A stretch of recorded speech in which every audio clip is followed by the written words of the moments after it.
just comes down to one question. Did you do everything you could to win the race on that day? That's the only question you got to ask yourself after a race.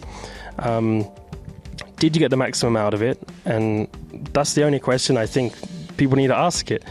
People overcomplicate it and ask way too many questions rather than just, did you do everything you absolutely could to win the race today? And I think more often than not, people will probably say no, and that they could have done more.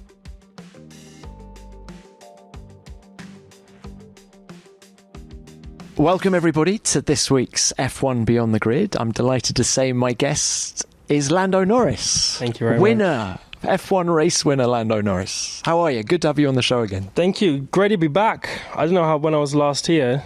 Over a year ago. Yeah. I feel like a lot has changed in that year. A lot has changed. Many things have changed. But yeah, good to be back. Things are going well. Since the last chat, many things have changed. We're in a very different position. So, yes, happy to kind of get into it and talk about it a bit. Well, look, you're riding the crest of a wave at the moment. Just how much are you enjoying it? Oh, I'm loving it. It's more stressful, but it's... this is what I live for. I'm here. I grew up wanting to win. Like, as selfish as it sounds, you kind of... I'm a competitor and I love to win. I want to be first. That's the mindset you kind of got to have. But so therefore, I'm enjoying it more because there's more chances to be there. I feel like I can show more what I can do, and that's what drivers like. Well, you've hit on a rich theme there, I think, which is, when you win a race, what changes? What becomes easier and what becomes more difficult? It's tough. It's difficult to name and say exactly how it is, but definitely your perspective changes. It's just, when you have a chance to win and don't, a second no longer pleases you anywhere near to the level it did, 1 year ago. If I got a second or a third, it was... for everyone in the team, the best day ever. Still a great day, but when you know you were knocking on the door of first and you could have added another win, wins just mean an exponential amount comparing to second or third or something else. And there'll be days when second or third still means a lot because you've come from 15th or last or 10th, whatever it is. But when you have had a win, and I've had one win, so I can't talk about it a lot, but as soon as you have that taste and that feeling inside, nothing else comes close to it. So then it's almost hard to be as happy with a second or a third because you know how amazing and how special a Formula One victory is. So, yeah, that's personally, and I'm sure for the team it's a similar thing. You kind of get biased and you're like, a win is so much cooler. That's kind of all you want from that point onwards. So rather than settling back and... well, I've achieved one of my life ambitions. Actually, has the work rate gone up? You want more of it now? 100%. Formula One is a thing where, to be honest, you do it, and you kind of in a few days have to forget about it, and you're like, okay, next one. So yeah, like even Miami, I try to make it last as long as possible, the celebrations and everything, because that was my childhood dream, was to stand on the top of a podium. And that's something I've achieved. So from that perspective, not many people get to achieve their dreams of doing such a thing. Not many people in the world get to stand on top of a Formula One podium in the first place. So you take in that moment and you make the most of it. But then it's a sport where it kind of just never stops. And as soon as you've done one, you're like, okay, can we do it again? Moving on to the next one. And you have to put a lot of the past just behind you and almost forget about it in some ways. So... yes, you have to reset. You have to reset. Okay, this is where we are now. You have to start looking at those finer details on how can we achieve this, because you're competing against more professional teams with smarter people, smarter drivers, quicker drivers, people who are trying to play more games with you, that kind of thing. And therefore, it almost becomes, it is harder at the top. It's harder to stay there, at least. And I think that's where you have to have, I've always had, and I've said plenty of times, the amount of respect I've had for Max, and have for Max now, for those times when he is there, he still rarely ever makes mistakes. He still rarely ever messes up and does something silly in qualifying or the race. And for Red Bull at the same time, to be there and to perform so often at that top level, that's not an easy thing to do. To keep that mentality of, okay, what more can we do? How much more can we improve every single weekend? And that's the mentality we've, say, finally been able to access, because when you're in 10th, you're like, well, I got so much stuff to focus on. You got to look at everything and just try and pick out the biggest things initially and slowly work your way there. Now we're at a point where we're having to focus on those small things, and they get harder and harder to be able to achieve, maximize, perfect, and do day in, day out. Day in, day out is the key, isn't it? It's the consistency of performing at that level that seems to me to be so hard. But can I just pick you up on something that you said? You said we're competing against quicker drivers, is something you just said. Yeah. Is that the way you motivate yourself, by believing that there are quicker drivers out there than you? No, I didn't mean it in that sense. Right. I didn't mean it in the sense. I mean just relative to, Max, you would say, is the quickest driver on the grid, one of the quickest drivers on the grid. But I think Lando Norris is one of the quickest drivers on the grid. I hate talking about that. Sorry, I didn't mean to pick. I just thought it was interesting. I thought maybe it was a sort of self-motivation sometimes think thing. I'm not egotistical in any way of that perspective. I would say I'm often very much the opposite. Like, I would never put myself up here. I'd always downplay it and make myself feel like crap to kind of make myself feel good afterwards. But I just mean, we're against multiple champions. We're against Lewis. We're against Mercedes, who have won X amount of constructors. We're against Red Bull, who've won X amount of constructors. You're against teams who have been playing this game for, especially recently, a lot longer than McLaren have and I have.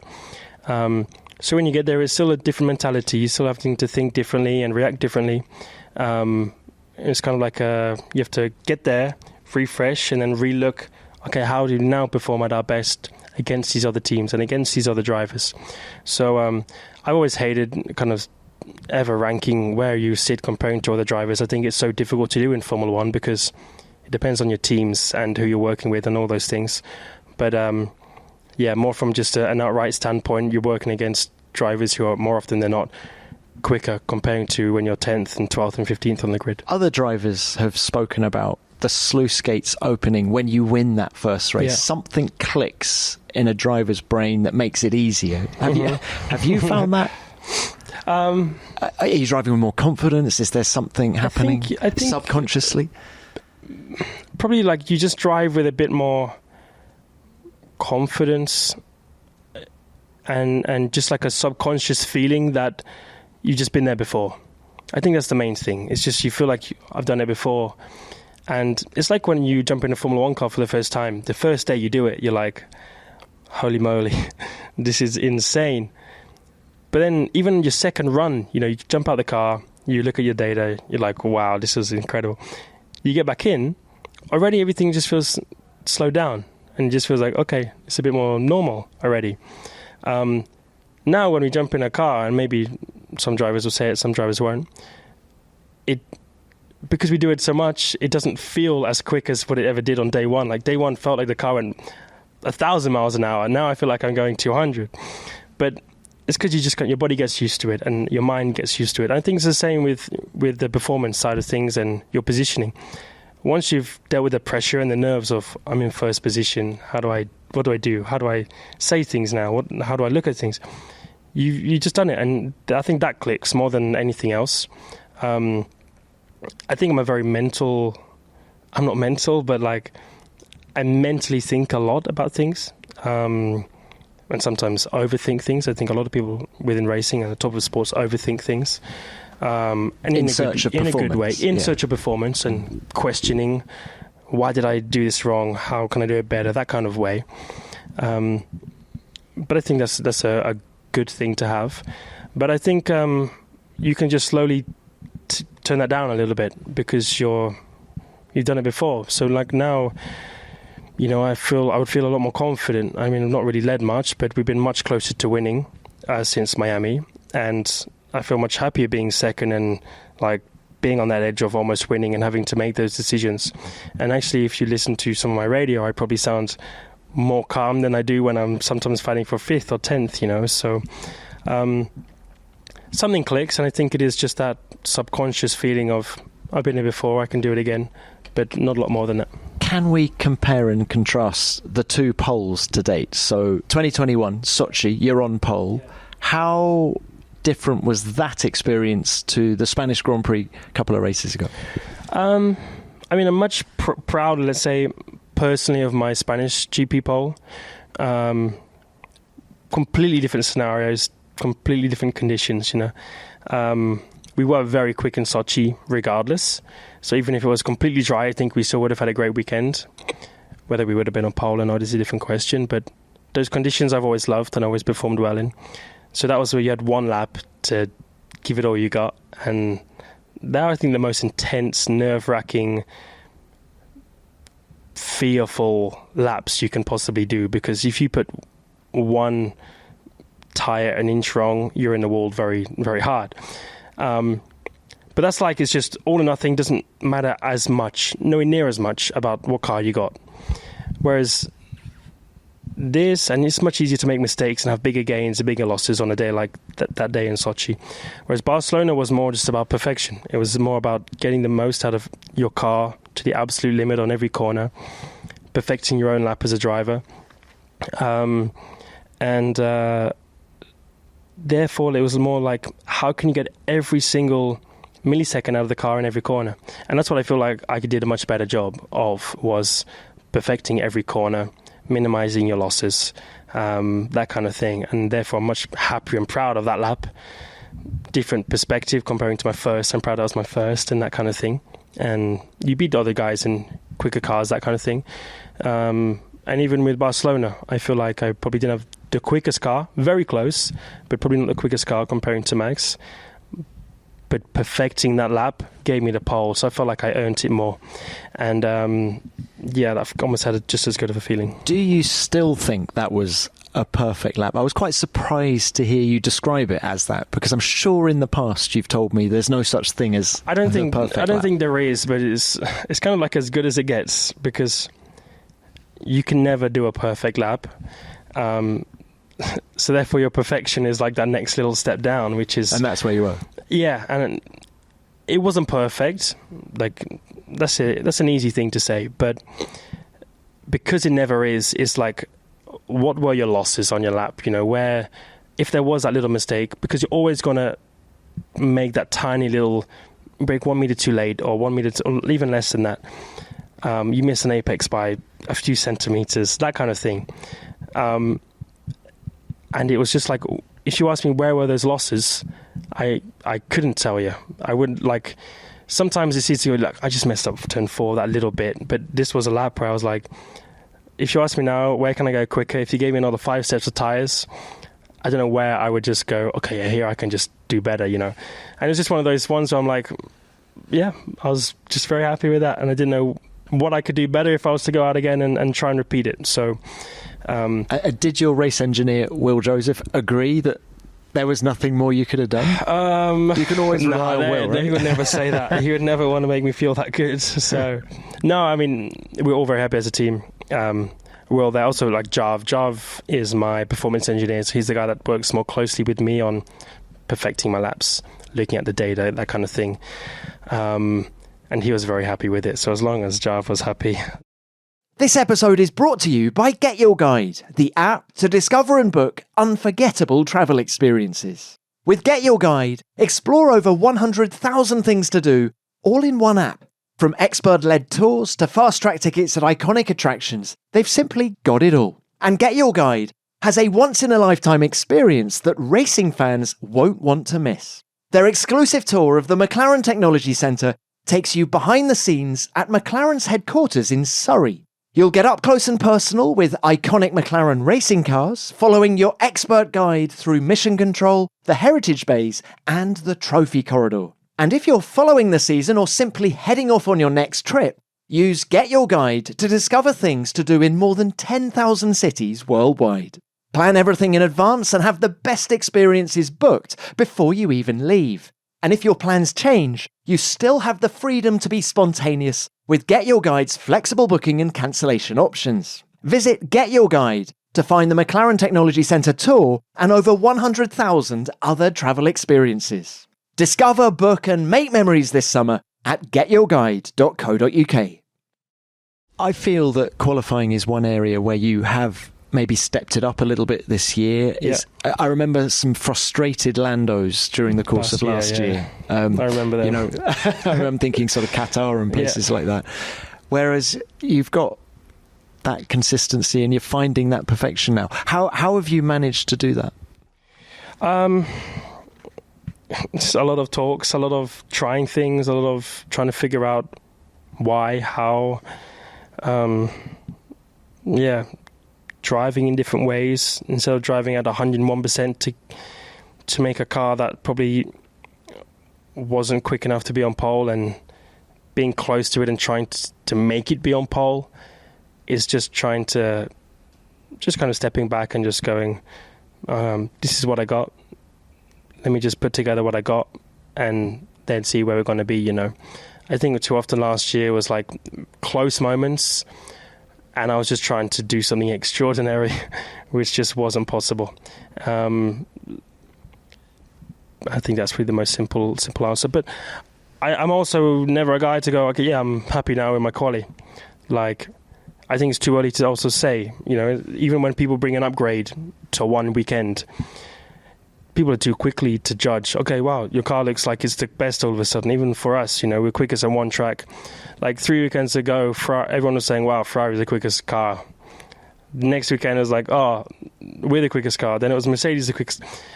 It's too much kind of to and fro between teams. Like, it's so close. It's not as simple as saying you got it or you got it. It comes down to consistency, and it comes down to a whole season. It doesn't matter if we're the quickest car for 3 races in a row, if we're going to be terrible for the next 5, you know. So it's the same with trying to improve things as a driver. Like, I might have 3 good weekends in a row because I'm just a little bit more comfortable. But if I then have 3 terrible ones because I just can't get my crap together, then it's like, well, what's the point of the other 3, you know? So... but doesn't that take us back to the Miami thing? Isn't that how Miami has changed you? A little bit, but I think that's always been me. Like, I often make myself like just never happy until that time arrives, until things do go perfectly well. And I think we spoke about it probably last time, that my kind of attitude, my mentality to how I go about driving, a lot of people don't agree with it. In terms of not like a bad thing, but just putting myself down, blaming myself. But that's just how I work. That's how I get the most out of myself. It's how why I'm in Formula One now. It's why I'm able to do all of the things I do. I'm not saying I'm perfect, and I'm not saying I'm the best ever on any of these things at all. I never would. But everyone has to find their own way of maximizing themselves, and this is my way. And I don't really mind if people agree with it or don't agree with it or like it or not. I just do what I want to do. I do what makes me happy, and I do what gets the most out of me. And I'm always happy to kind of take advice on board and listen to people, and especially with people who have been through these things in the past. But at the same time, I kind of always find myself just coming back to the same thing, because I find that the most efficient, most productive way on going out and improving every weekend. So that's kind of why I do what I do, but everyone's got their own ways. Well, I think a lot of people thought you were very hard on yourself after Montreal and Spain in particular. Yeah. Montreal, I don't think I was necessarily hard on myself. I think I was hard on the team in an honest way. Like there, I would say we lost the race in Canada. We made the wrong decision. It's very difficult in Canada to say we would have won the race, because we were slower than Red Bull and we were slower than Mercedes, especially the last part of the race where it was completely dry. Mercedes were night and day quicker than everyone, and they finished 3rd. So that's when you're like, okay, it's clearly a slower car, but we finished ahead of a quicker car. And you think of things differently. And I think where I was very hard on myself initially, and I probably toned it down a bit, was my start was not a bad start. Max had a very good start, probably one of his better ones. And I had a good start, but just a couple meters difference. And a couple meters is coming on throttle like 200ths earlier and just getting that tiny bit of a difference. But that was it. Like 200 or 300, so that tiniest margin of time difference, and my reaction was good. My launch was better than Max and a lot of the people around me. But then the second phase, I just had a little bit too much wheel spin.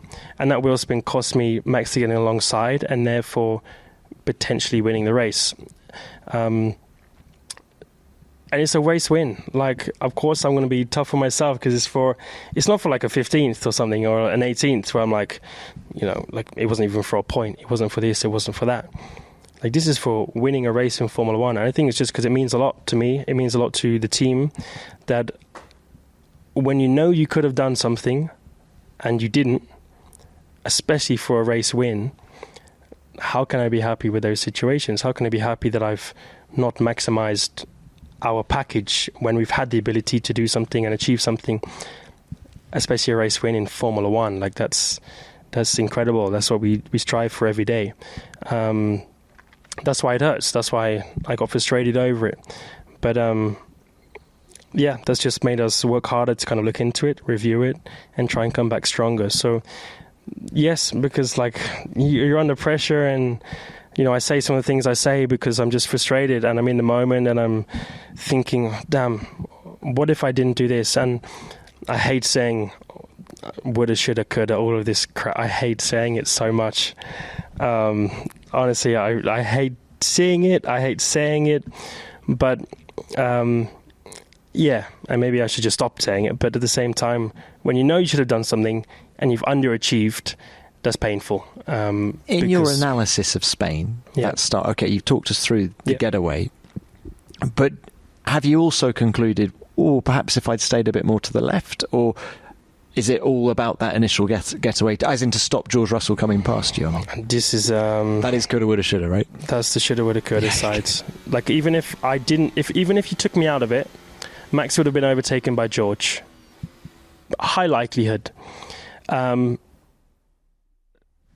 Like, Max would have been overtaken by George, and if George was in a quicker car, he could have held Max off. Like, this is all hypothetical stuff, and people talk way too much in life hypothetically. It's a freaking wonderful thing, but you're not able to do that, and you're not able to react at the time knowing hypothetically what might have happened.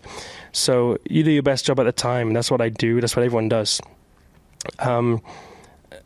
But there was no way I could have stopped George. Like, I can't suddenly swerve over to the left and block him. Like, he was coming past us both no matter what. And even if my start was better, he probably would have even easily been ahead, So that was it. He's got a good launch. He's got a perfect slipstream on Max, a little bit on me, and then he's pulled left. So things could have been worse. I guess that's maybe the positive way of thinking it. I could have tried to be a hero, and I think if George wasn't there, I think I could have stayed ahead of Max.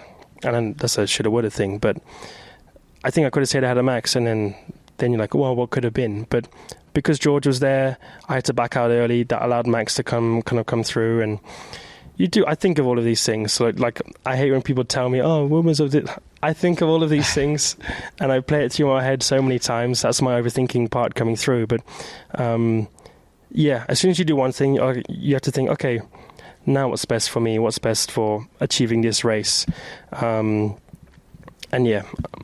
just trying to do my best. Like, that's I don't want the sympathy, but I do my best, and sometimes it's not good enough, and I try and work on that, and I try and do better next time. I feel like I'm having a debrief with you, and it's really interesting, but also it raises a question, right? Yeah. The races come so thick and fast now. Yeah. At what point in the week do you just have to turn the page and start focusing on Austria, on Silverstone, or are you still carrying those? Right. You're the guys asking the questions. No. But I mean, so I assume, right? Monday, it's a bit of both. There's an overlay because, like, even we're talking now in our engineering of what could we have done better. Like the quick overview of, okay, guys, we've discussed everything so far. There's already been the switch over from the engineering side. There's already been a bit of a switch over from my side. There's the quick, okay, guys, these are the bullet points on what we learned from last week. Let's keep these in the back of our mind. We know these things. Now what can we do this weekend? It's as simple as that almost. So there's a lot of things, and some things that kind of overlap and lay over, but pretty much straight away the engineers are like, okay, let's review this very quickly. Next day they're, okay, what can we do better for next weekend? Are you guys confident about putting together a consistent challenge to Verstappen and Red Bull? I mean, we've been the most consistent team this year. So when I look at it from that perspective, we're doing a very good job. Clearly not good enough. And we lost a lot of these points within the first 5 races of the season before we went to Miami, before we brought the upgrades which even put us on a similar playing field to Red Bull and Ferrari. Since then, we've still been the most consistent team, the one who's been closest to the top, but maybe never like the absolute outright quickest. Maybe you could say so. Maybe we've been close to being the quickest, potentially, in Barcelona, very close in Imola. So you have these things, but we are doing a very good job, and the team are doing an amazing job. And I think I still need to remind people, and sometimes even I forget it, and team forget it, where we were 1 year ago here. We were bringing our upgrades, to Austria. Before then, we were shocking. We were last in Miami. We were horrible. And now we've caught up these teams who have been there for 5-6 years, even longer, who've been performing at this level every single race weekend. Now we're here. Now we're like, okay, we have to compete against these guys. So for us to still do that, we hate to use that as an excuse, but it's a valid excuse in my opinion.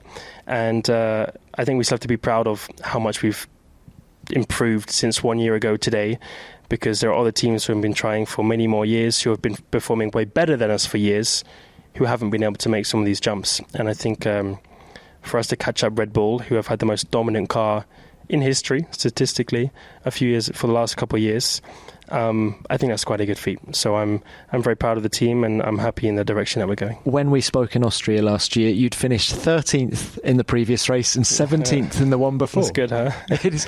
But the way McLaren have turned things around, is that why you signed that new contract over the winter? Because there was a lot of interest in you. Know these things, like I had my faith and I had my belief of we can be here doing this.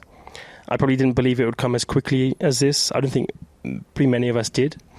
I think everyone back in the factory has done such an amazing job at figuring out this car, figuring out how to make it quick, looking at our competitors, understanding our competitors. I don't think any of us expected to be here almost so quickly. But I think it's because kind of the team we've had over the last year or so has stepped up such a huge amount. There's been quite a few changes still, especially last year. There was still quite a few changes, and some people were introduced this year, that kind of thing. But they've stepped up and stepped up and stepped up, and I think we have one of the best teams now from everyone in the factory to here at trackside, and I think that's shown now with where we are as a team. So, I think we're at a point now where we're happy. We know the level we need to be at. We know the level we're at, and it's just trying to consistently strive for more.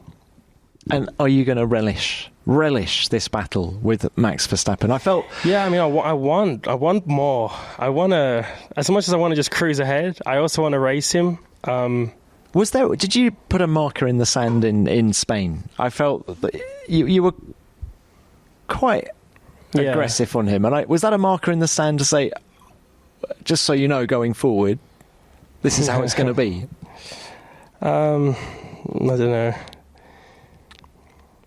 I think people just don't expect me to race him because there's been these times in the past where I've just let Max go, and those have been the situations when he's like just a second lap quicker, and I couldn't care less about Max overtaking me and just passing me at 1 second. Like, those are races when I've not had to fight him. It's been better for me in my races to not fight him.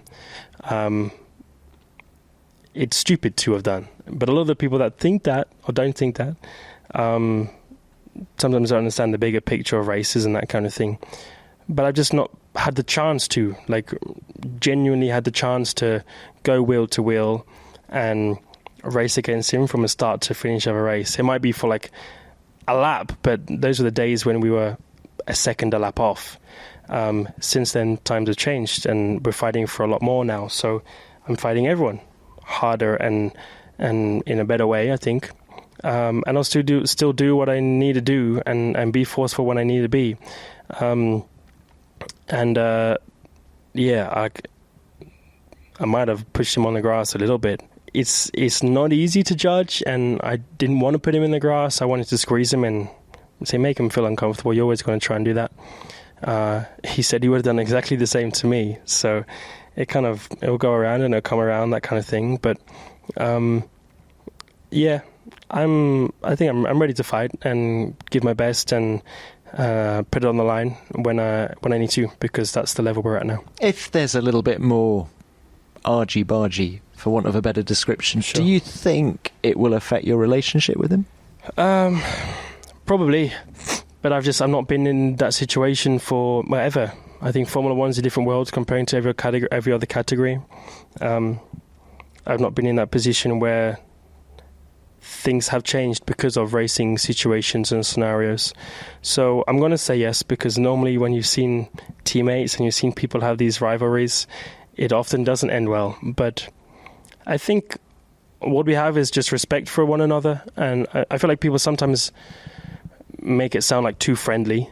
Like we don't pick up the phone and call each other every day or text each other every day, but we just have a lot of respect for one another. As simple as that. We're friends away from the circuit, and we get along. We have laughs. We did sim racing together. We've had a lot of fun moments together. I think we think in similar ways at times with certain things, and that's it. And apart from that, like, I still want to just enjoy my life. Like, I'm here once in my life. I just want to enjoy it and have laughs and do crap and just have fun. I think sometimes people take life a bit too seriously. But at the same time, I'm also here to perform and do my job. And if that's going to affect things, that will affect things. But I'm also the guy that just, no matter what I'm doing, I just want to have fun and enjoy it, because, you don't get many opportunities. Can I bring up something that Juan Pablo Montoya said on this podcast earlier this year, which was he thinks this generation of driver now is too chummy. Too matey. Okay. Whereas he said back in his day, he said, it was a pretty ferocious environment. Drivers didn't go out to dinner. They didn't hang out because I'm quoting him now. Yeah. He said, how can you have dinner with someone the night before when the next day you will do anything to beat him? Well, I would never go out with a dinner on Saturday night with someone. but do you feel... I love... has it changed? JPM, but... as much as I would hate to say it, I don't care. Like, yeah. Can you be mates with a rival, I suppose, is the question. But it depends what you class as mates. Like, people make it sound like we're best buddies and we chat every day and we do all these... Like, I mean, we play paddle and we do some of these things, and sometimes I'll fly with him and that kind of stuff. But, and I think he would say the same thing. Like, when we're on track, he doesn't care what I've done for him in the past or what we've done together in the past or whatever. I don't care. Like, I don't care if he got dinner the other night. Like, it doesn't change what happens on track. Like, I don't care what color, like, helmet or car people are in. It makes no difference to me. Like, you build up the respect. So I know who I can respect more on track, who I have to give a bit more space to, that kind of thing. But that's it. Like, I don't care what happened 20 years ago, 30 years ago. As much as I respect history, everything's changed in the world. Everything has changed in terms of people's mentalities of how to approach things. The general level of driver is way higher now than what it was 10, 20, 30 years ago.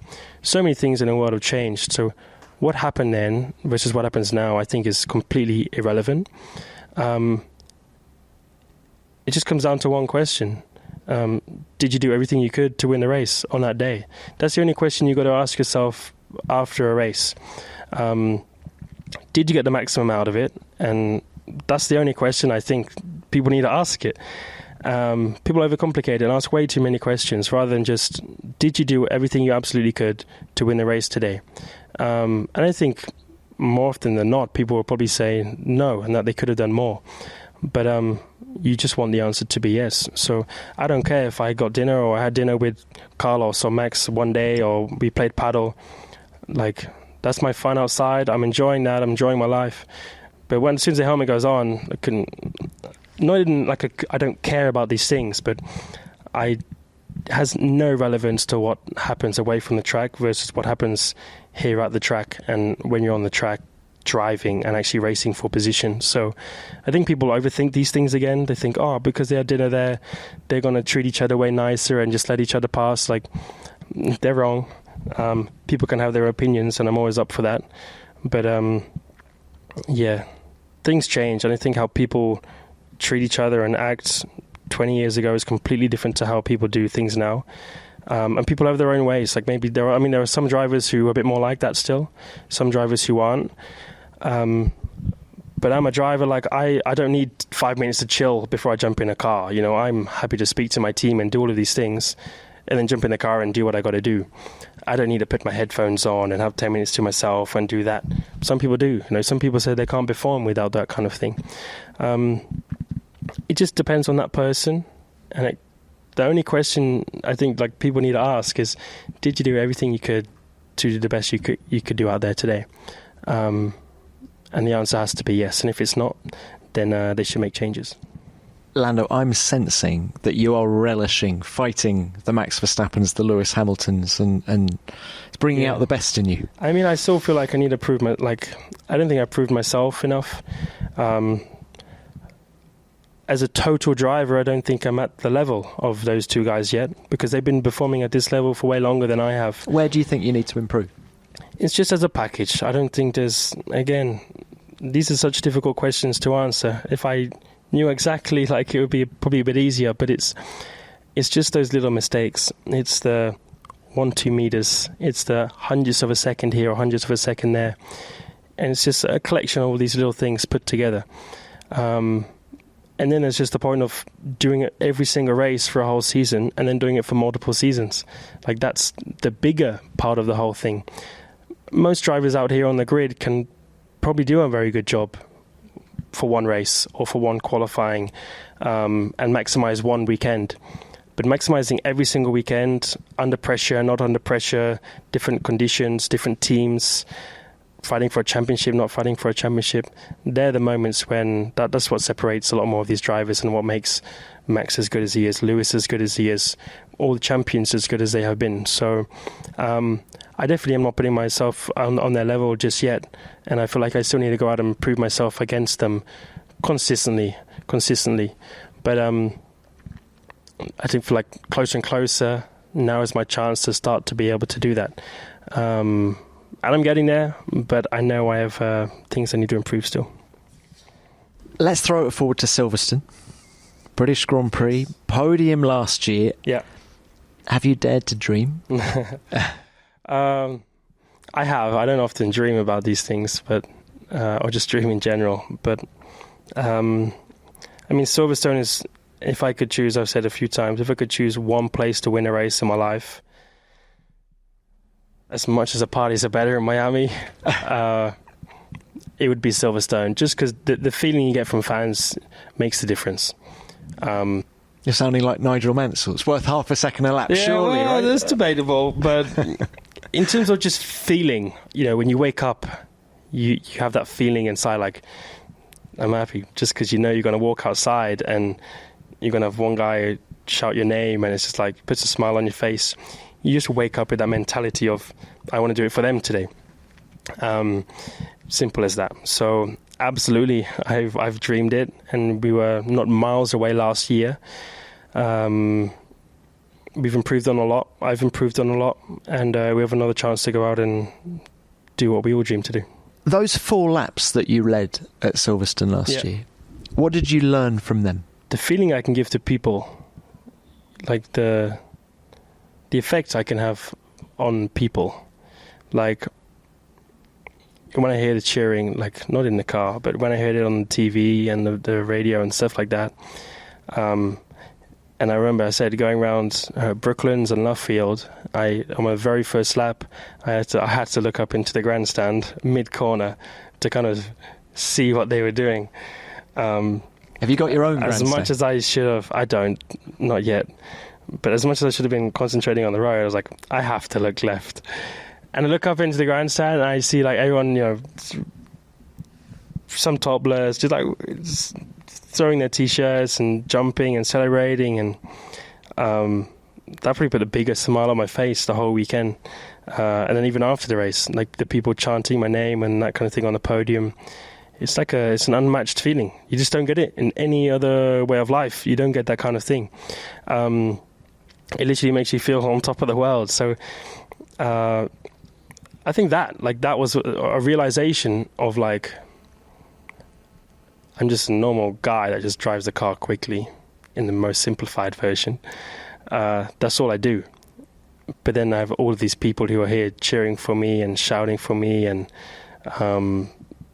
it's an unmatched feeling, I think, that not many people in the world get to feel. So then you realize how lucky you are to be one of those people. Does that energize you, obviously? Oh, 100%. Yeah. Yeah, because you just want to go out and make them happy and do them proud, you know. Do you know, this sounds like you're still, what are we, year 6 of Formula One now? You're still not quite used to the fame game? No, I don't think I am. I mean, because I still try and stay out of it as much as I can. But you have those moments where you wanna feel it, you want to be in it. But you have those moments like Silverstone is special, and you only have that race once a year. So I've had 5 times now. I think one was with COVID, so there was no one there. Those moments where you feel like everyone's there cheering for you and shouting for your name, like that's I think that will always have a feeling that's like, wow, this is still where I am. This is what I can do. So I don't think you can ever get used to that, because it's, like I said, it's a feeling you only get probably once a year. So I try and make the most of it and try and enjoy it the most I can. But for the rest of it and outside of Formula One, I think I'm more used to it. There's still times when I'm like, I wish I didn't do this, or I haven't had that, and I wish I wasn't in the spotlight as much. And I'm sure it's like way worse for Lewis and way worse for Max than it is even for me. But at the same time, there's a little part of it. And but then I think I wouldn't change it for the world, because I just get to drive cars and travel, and I got the best job in the world. So at the same time as I hate some of it sometimes, I also love it, especially when it's like, you know, the kids, because that was me. Like, and if I got to meet Lewis or Jensen or Fernando, then it was like the coolest day of my life. So I still, that feeling that I had, like as soon as a kid comes up and like, can I get a picture or an autograph or something, this is still like a feeling that just immediately throws him back to me. Like I remember waiting at Silverstone with my dad, with my brother, waiting for drivers to come out and getting them to sign. I had like a race helmet with me, getting them to sign that, and it's like I don't think I've ever been so happy. So to kind of give back and do a little bit of that, I think that's probably one of the most special parts of it. When was your first time at Silverstone? So my first race I ever went to was 2018. A Grand Prix? 2017. I went with McLaren. You just signed on the Young Driver program, yeah. hadn't you? So that was my first ever race I ever went to. So Silverstone was my first ever race that I went to in Formula One. And I was with McLaren, there with McLaren on their driver development program. So I think that's a pretty good first introduction to being at a Formula One race. I've been to some like Fridays, and I remember that was a Friday I think that I went to with my brother and my dad. It was a Friday, and I remember waiting outside the swap gates just for hours. I was just sat there, and some drivers were nicer than others, and those are the drivers that I'm nice to now. Or not nice to, but yeah. But then drove to Silverstone, and now I'm driving there and with McLaren at Silverstone. So I remember all these parts of the journey. Well, Lando, and hopefully winning at Silverstone. Hopefully. Look, best of luck. Thank you so much. At the British Grand Prix. It's been brilliant to chat. If I could just do our quick fire questions, which is now a staple of the pod. What else are you good at? Paddle? No. Depends what class is good. Like I feel like now I'm good at driving car, like a race car. No, I'm expecting you to say you're not as good at anything else. That's fine. I'm not. Like in perspectively, I'm shocking at everything else in life comparing to my skill I can have in race cars. But are you good on two wheels? Yet to try, but definitely something I want to do. I need to get back on a bike. I've not been on a bike for... Actually, I went on a bike at Danny Rick's ranch over New Year, and that was cool. I didn't tell anyone, but that was pretty sick. So I will. Like, that's still something I need to bring back into my life at some point. Which racing person, dead or alive, would you like to be stuck in a lift with? Probably, I'd say probably just easy one, Ayrton. I think he's probably like the most fascinating of them all. Yeah, like his thought process, his way of thinking, I think was very unique. Even like Nicky Lauda, I think was similar kind of thing. Even now, when you hear them talk, like they're, I think they think, and I think they're able to, because the world is very different. Think and talk in a very different way to what people do now. I feel like now we're a lot more forced, and you can't say this or that, otherwise basically your life is over. But just fascinating people. So I'm probably going to go with Ayrton. Who would play you in a film?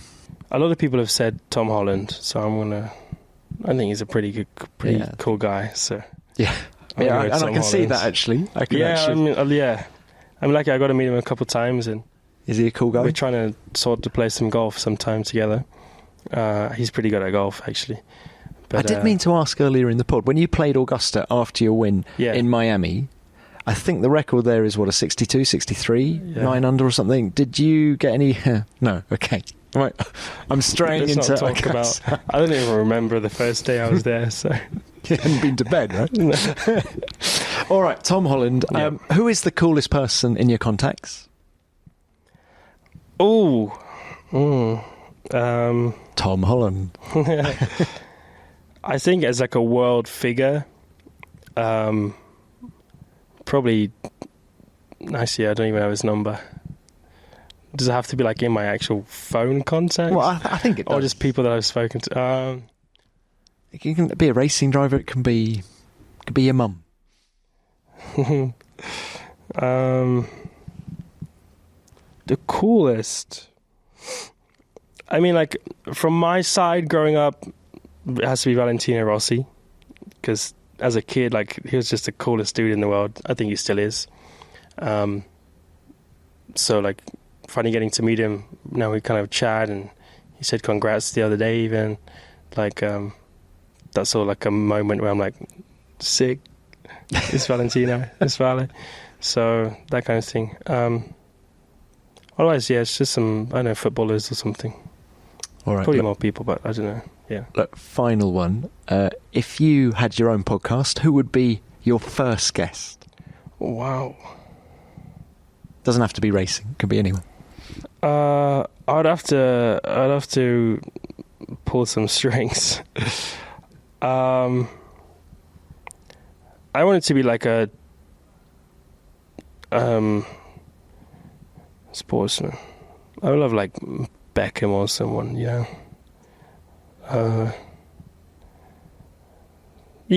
because like just someone that I can kind of relate to because of just sporting and wanting to be one of the best. Like he went on to do that, but very different. Like even I watched the Beckham documentary. Like fascinating, very different way of life back then. And how different he is or was to his teammates, right? Yeah, yeah, exactly. But also like just how, I say, normal he was in his personal life, but then just the fame and everything he had outside of it was just nuts, was crazy. So, but yeah, I guess just trying to, probably Beckham. I think he's a cool guy.